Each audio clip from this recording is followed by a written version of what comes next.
রাস্তায় যে ঝড় উঠেছিল তাড়াতাড়ি তাড়াতাড়ি করে আমরা চলে এসেছি, বলো বলো, এসেই বৃষ্টি শুরু। উফ, বাবা। গেছিলাম ঠাকুরের জামা কাপড় কিনতে, কত কিছু কিনে নিয়ে চলে এলাম। কিছুই কিনবো না বলে কত, হ্যাঁ দেখো এই কটা ঠাকুরের জামা কিনতে গেছি, মানে আমার 200 টাকায় কাজ হয়ে যেত, সেখানে আমার 3000 টাকা চলে গেল। যাই হোক, এই দুটো নাইটি কিনলাম, এগুলো তো সবসময় লাগে, নাইটিগুলো কিনলাম।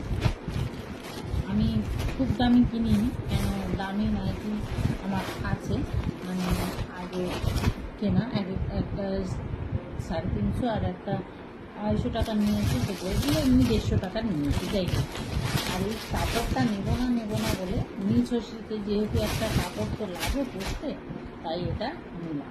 নেবই না ভেবেছি, নতুন ছিল কিন্তু এটা দেখে পছন্দ হয়েছে, খুব ভালো। 300 টাকা নিয়েছি।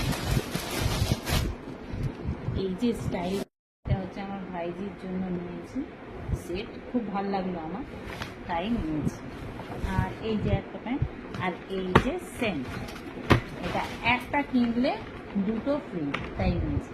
যাক, তোমাদের কেমন লাগলো, কোনটা বেশি ভালো লাগবে সেটা অবশ্য কমেন্ট করো। টাটা, গুড নাইট, সবাই ভালো থেকো, সুস্থ থেকো।